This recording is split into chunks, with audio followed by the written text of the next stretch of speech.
We developed a brand new polymer that can be very easily modified and doped to have different properties expressed in different layers continuously and very with a smooth gradient. Right? That sounds very, very particular. Like sounds like a very detailed and niche benefit. But what that does is that allows you to have a single material extruded from one device that can have properties that you need for thermal regulation, for radiation shielding, for mechanical strength, and so forth.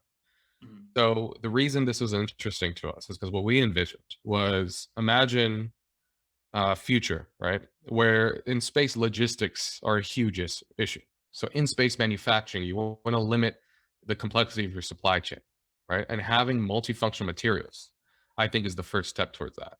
If you want to like get a like a little thought experiment about it, or I don't know, an analogy, is I see this as the first step towards something like programmable matter, you know, something where you need one basic material to satisfy tons of basic applications for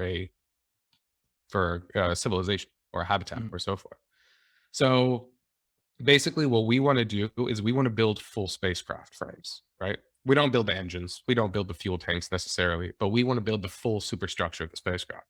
Whether you're building habitats, whether you're building space stations, whether you're building satellites, whether the satellites are there for, like the little CubeSats, or you're building big communication satellites or mid-sized, like internet satellites, like you see thousands coming up now, or deep space exploration, things that are going to take us to the next, And stage suits, and right? suits and Yeah. spacesuits. Yes, we are actually doing research with NASA on the Artemis spacesuit materials.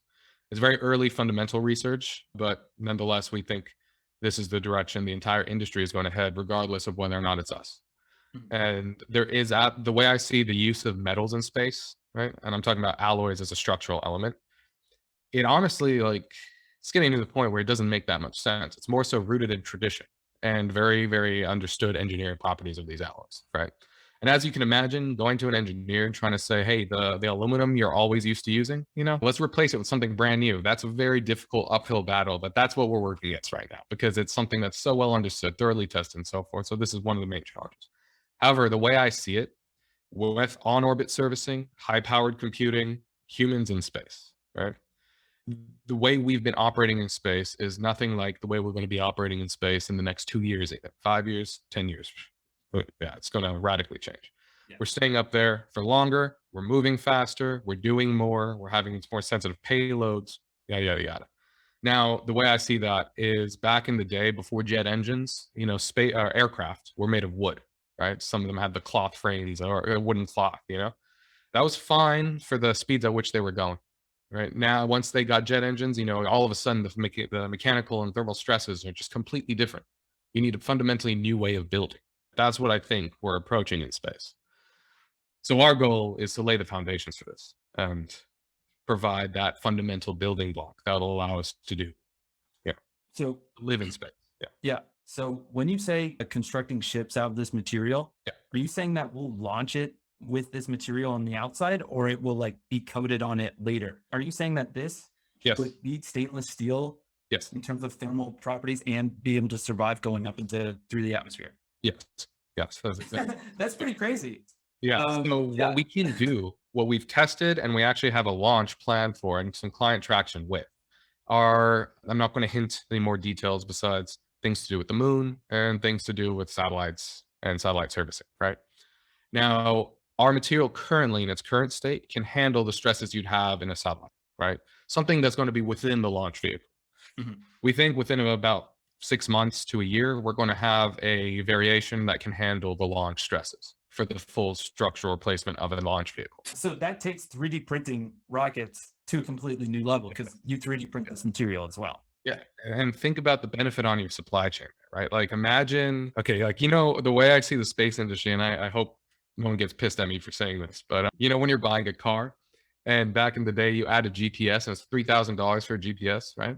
You're like, Mhm. why are they charging you 3,000 for a GPS? Like there's Yeah. kind of a markup based off the value of the end product you're buying, right? A significant markup. You're buying a house, you want a small modification, all of a sudden 5 times the price of what the same device bought off market. A lot of these very simple components that you have for satellites, like I'm talking about aluminum boxes that they build, or the manufacturers that make the actual buses, like the guys like, the nano avionics of the world, the Airbuses, the Northrops, and so forth. A lot of them buy these metal pieces for a significant markup, and they don't really provide anything beyond a basic structural element.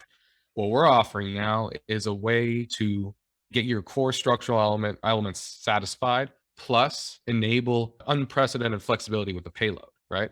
And this is interesting when I say the supply chain, right? We're 3D printing this composite.